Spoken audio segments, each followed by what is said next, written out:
데일리 브리핑.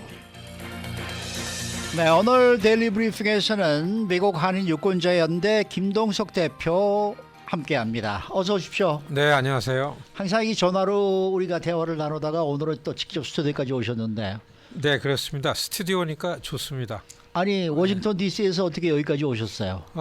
그 출장 왔습니다. 아, 예. 이제 그 이번 회기에 또 입양인 시민권 법안을 상정시키려고 예. 상정시켰던 의원이 시애틀 지역구 아담 스미스 의원이라고 있는데 그분이 예. 한번 한 6년 상정을 시키기 때문에 그분이 어. 반드시 하셔야 되니까 그래서 그래서 거기 후원회를 그 26일 날 하는데 LA에 있는 여기에 관심 있는 분들 몇 분 만나가지고 그 후원하는데 좀 도와주십사.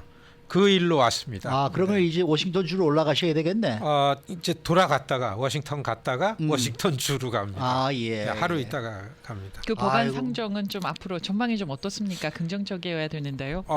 그 법안은 여하튼 내용은 네. 내용은 가능성과 관계없이 해야만 되는 예. 일이고 그렇죠. 그리고 상정시켰던 의원 본인도 그렇게 알고 있는 걸 지난번에 확인했고 해서 저는 110PR 회기에서는 훨씬 더 쉽지는 않겠지만 될 거라는 확신을 가지고 다시 달라붙습니다. 네. 관심 갖고 많이 도와주십시오. 네, 응원합니다. 네. 네. 자, 조 바이든 대통령이 이제 우크라이나를 깜짝 방문했습니다. 정말 예상하지 못했던 일인데 어떻게 보십니까? 그렇죠. 저는 이걸 보고서요. 그 워싱턴의 그 기라성 같은 이 미디어 저널리스트들이 국익을 위해서는 이렇게 잘 참아주는구나. 그렇죠. 사실 이거 몰랐을 리 없죠. 예. 근데 그렇죠. 정말 비밀이 잘 지켜졌던 것 같아요. 네. 폴란드까지 그것도 그 대통령 2호기 타고 갔다가 거기서 공항에다 타고. 그거 세워놓고 기차 타고 기차 타고 폴란드를 갔어요. 갔는데 네. 그러니까 이 고령의 대통령이 굉장히 히트 친 거라고 봅니다. 그 젤렌스키 만나고 그리고 그 위험한 지대에 걸어서 그 성 미카엘 성당까지 가면서 중간에 그 전쟁에 희생된 사람들에 대해서 추모도 하고 이걸 봐서는 여기서 워싱턴에서 볼 땐 바이든 대통령 2024년 선거 출마할 의지가 매우 강력하구나 읽을 수 있습니다. 그 우크라이나 러시아 전쟁과 관련해서 워싱턴 정치권에서는 또 어떤 입장인가요? 사실 처음에 전쟁이 났을 때에는 갑작스러운 계속 경고는 했지만 그래도 그 갑작스럽게 그렇게 전격적으로 침공한 거에 대한 푸틴에 대한 적개심 같은 게 초당적이었었습니다. 그리고 그 당시에는 이미 바이든 정부가 들어왔고 그 다음에 그 공화당은 이 그 중간 선거 1년을 앞두고서 무조건 반대란 입장을 하면서도 이 전쟁에 관해서는 좀 적극적으로 개입해야 되지 않냐라는 의견이 있었습니다. 사실 지금 바이든 대통령이 직접 그 우크라이나 방문한 거에 대한 그 공화당 내에 정리된 입장은 아직 없습니다. 공화당 내에 그 지역이 넓지 않습니까? 아주 우파 쪽에 있는 의원들은 미국이 지금 어떤 상황인데 거기까지 가서 저거는 순전히 바이든이 국내 정치 못하는 거에 대한 시선 끌기다. 이렇게 공격을 하고 있고 또 그 좀 중도파 의원들은 이게 미국 시민사회 그래도 푸틴이 우크라이나를 침략한 거에 대한 미국의 이렇게 강경한 그 대응을 하는 입장은 미국다운 거다라는 여론이 높기 때문에 큰 틀에서는 그래도 여기에 지원해야 되지 않냐. 그래서 강경과 온건하고 그리고 적극적인 지원 입장 이런 것이 이 공화당 쪽에서는 혼재되고 있기 때문에 그렇지만은 이 외교 안보 측면에서 정말 보면은 사실 우크라이나가 미국의 무슨 동맹국도 아니에요.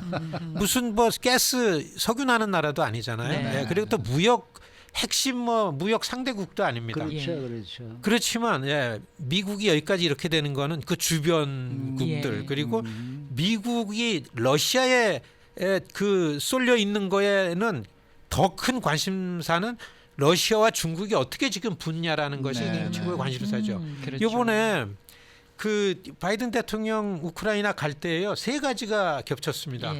하나는 푸틴 대통령이 올해 어떻게든지 해보려고 해서 국정연설을 할 때입니다. 맞죠. 네. 하루 뒤에 했잖아요. 그렇죠. 네. 그다음에는 막 풍선 사건 이런 거에 맞아요, 대해서 맞아요. 미국과 중국 간이 막 헝클어지고서 뭔가 가려다 안 되는 상황에서 왕이 중국 그 정치국 위원이 그 모스크바 가가지고 모스크바 푸틴하고 갔어요. 저 회담을 하고 시진핑의 안부를 전하면서 네. 어떻게선지 빠른 시일 내에 시진핑이 모스크바에 와달라라는 푸틴의 얘기를 듣는 자리가 있었죠. 예. 그때를 저는 의식했다고 봅니다.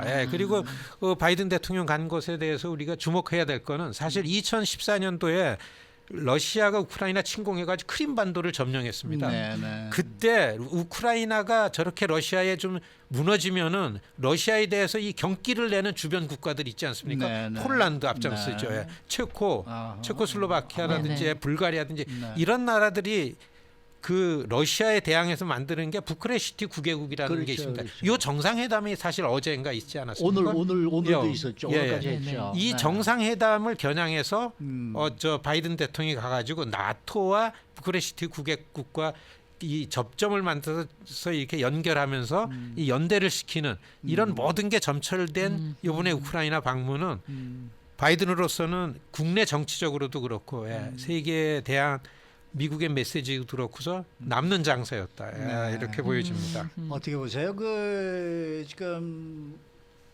이 조 바이든 대통령은 이제 이번에도 가서 5억 달러의 이제 엑스트라 이 지원을 발표하고 지금 오시게 또 돌아오시는 모양인데 공화당 내에서는 아까 말씀하신 대로 좀 의견이 반반으로 좀 나뉘는 것 같아요. 근데 어떻게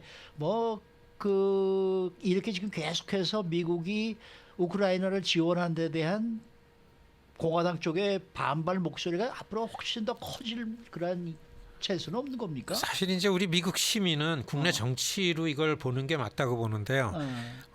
오바마 직권 후부터 이 야당이 된 사실 트럼프 4년은 좀 별개로 치면은 그 정책적으로 다 오바마 출연하면서는 공화당은 오바마 정부나 민주당에 비해서 뭔가 우리가 더 잘하겠다라는 생각은 전혀 보이지 않고 무조건 여기는 안 된다 반대하는 반대. 입장만 가졌었습니다.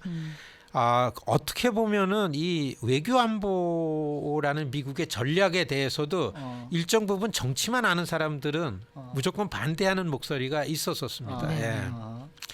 그리고 아시겠지만은 트럼프 대통령이 외교안보 측면에서는 아주 지독한 고립주의라 그러지 않습니까? 그렇죠. 미국이 왜 돈 안 생기는 데 가가지고 싸움을 대신해 주느냐? 왜 그걸 도와주느냐? 무기를 왜 보내느냐? 더구나 지상군은 이런 고립주의 입장을 강하게 피력했기 때문에 지금도 트럼피 측근들 트럼프로부터 그 영향을 받는 정치인들은 고립주의 얘기를 하잖아요. 말씀드렸듯이 거기 왜 방문했냐? 미국이 어려운데 이런 얘기를 하고 있고 그렇지만은 장단기적으로 미국의 외교안보 전략이라는 게 사실 세계 전역에 흩어져 있는 미국의 군사기지를 보호하는 군사기지가 왜 가 있습니까? 미국의 국익을 보호하려고 가 있기 때문에 이게 미국의 외교안보 정책이니까 그런 측면에서는 아직까지는 미국에서는 제1차 경계하는 적은 중국입니다.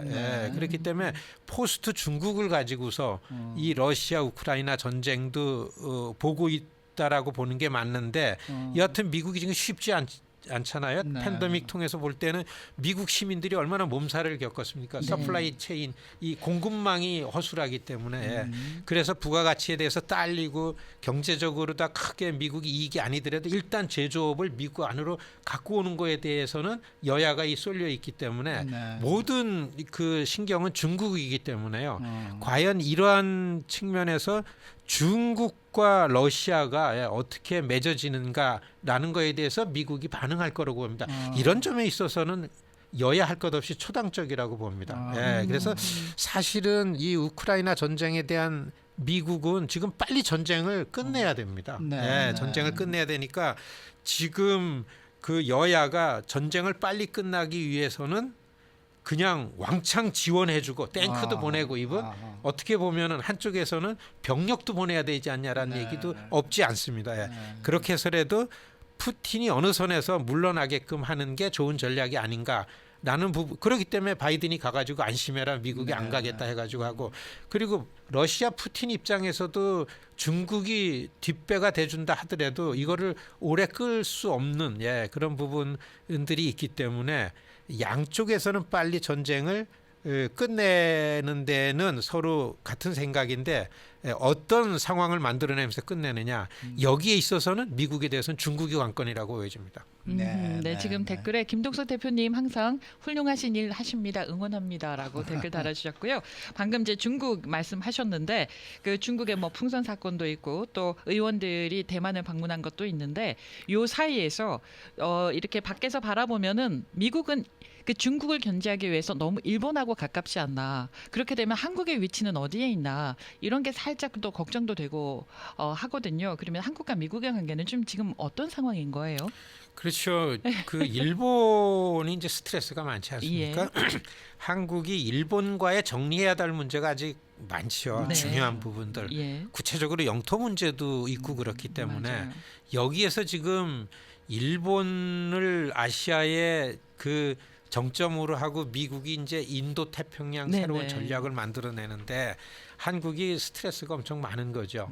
이럴 때 그리고 한국이 중국과의 관계없이 한국의 경제라는 거는 이미 생각하기 어려워졌고 무역 적자가 굉장히 많이 커졌어요. 그렇죠. 뭐 이게 그 사실 이 안보 때문에 좀 어떻게 공개되고 언론이 이거에 대해서 보도하는 거에서 좀 자제가 됐기 때문에 그렇지 사실 한국 경제가 굉장히 좀 어둡잖아요. 그렇죠. 한국 경제가 어두면 뭐 당연히 200만 이상 미주 한인 사회도 이게 스트레스 많고 받죠. 어려워지는 거죠. 이럴 때 어떻게 해서든지 그 한국이 중국과의 관계 그리고 미국과 일본이 관계하는 면에 우리가 어떻게 개입하는가라는 이런 관계를 좀 그 세련되고 정교하게 해야 되는데 지금 그런 외교력이나 이런 그 전략이 좀 부재하지 않은가 이렇게 보여지는 부분이 있죠. 다만 중요한 거는 지금 그 미국에서도 이제 2년 후에 있을 모든 대통령 선거가 이러한 정책도 끌어가기 때문에 대통령 선거 들면은 이제 자본이 좀 목소리를 냅니다. 기업들이. 미국의 대기업들이 중국에 대해서 미국과 중국 관계가 긴장이 강화되고 특히 무역 같은 것마저도 이렇게 험악한 관계가 되는 것을 절대 원하지 않습니다. 그래서 저는 대통령 선거를 앞두고 나서 기업들이 좀 목소리를 내게 되면은 외교 안보와 무역 경제 측면은 좀 투트랙으로다가 만들어낼 가능성이 있다. 한국의 전략가들이 이 점을 좀 보고 있는 것 같아요. 그래서 그렇지만은 어떻든 간에 중국과 경제가 크다 하더라도 이 미국의 도움 없이는 중국과 경제 관계를 맺기가 어렵죠. 그렇죠. 무역에 있어서만 돼요. 그렇죠. 그렇고 그리고 미국의 민주당에서도 그렇습니다. IT 산업이 중국 없이는 또 안 되지 않습니까? 그렇죠. 지금 대만을 방문하는 미국 의원 방문단이 사실 지금 118회기의 의회 하원 대표단이라고 하기 어렵고 이미 이전부터 실리콘밸리의 지역구를 갖고 있는 로칸나 우리 가깝게 일합니다. 마이크 혼다 의원을 떨어뜨리고 나선 로칸나 지금 라이징 스타 아닙니까? 그분이 아시안 출신이니까 아시아 쪽엔 내가 이니셔티브를 주겠다 해가지고 이미 이전부터 경제는 유지시키고 그리고 중국이 지구촌의 평화를 위해서 기여하도록 하는 나만의 전략이 있다라는 아이디어를 가지고 의회에서 공화당 의원 몇 명 끼어가지고 지금 방문하고 있죠. 중요한 거는 4월 말경에 영킴 의원이 포함된 신임 하원 외교위원장이 초당적으로 아시아 순방을 할 때 대만 가고 한국 가고 일본 가고 이제 베트남 가고 갑니다. 이러한 부분에서 어떻게 중국과의 관계를 새로 만들어낼지. 그리고 미국 쪽에서 중국이랑 협력할 수밖에 없는 아젠다 하나가 나온 게 지금 사실 외교 안보는 뭐 군사력이라든지 경제 문제보다도 마약 문제가 갑자기 커졌습니다. 맞습니다. 천년 재배에서 마약이 나오는 게 아니라 화학적으로 제조한 게 저가의 약 효과는 너무 크고 이게 너무 많이 지금 미국에 유통되는 게 갑자기 사회 문제로 왔기 때문에 중국과 협력하지 않으면 이게 진원지가 중국이라는 얘기가 너무 많으니까. 그래서 이거는 협력해야만 하는 거 아니냐 해가지고 블링컨이 가려다가 풍선 때문에 연계했죠. 이런 복합적이고 복잡한 미중 관계를 볼 때에는 예. 그래도 외교가 계속 바이든도 그렇고 뭐 풍선이 왔어도 그렇고 대화는 살아있다. 대화하겠다. 예. 그 블링컨하고 왕이하고 빨리 만나가지고 야, 이런 대화를 풀 이런 그 실마리를 찾아라.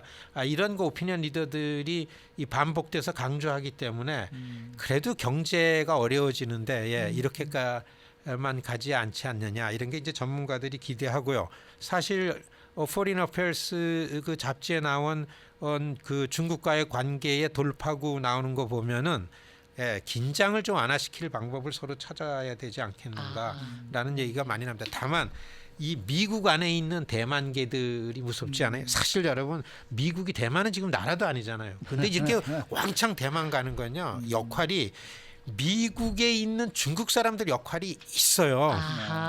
미국에 있는 한인들 이 점 주시해서 우린 뭘 어떻게 하고 있는가 돌아보는 거 중요하다고 봅니다. 네. 알겠습니다. 오늘 오래간만에 이곳 LA를 방문하셨는데 오늘 이렇게 끝을 낼 수는 없고 제가 그래서 방송이 끝난 다음에 따로 모시고 위켄드 스페셜에서 기대가 대답을 좀 큽니다. 나누도록 부탁드리겠습니다. 네, 고맙습니다. 네, 감사합니다. 자, 지금까지 미국 한인 유권자 연대 김덕숙 대표와 함께했습니다.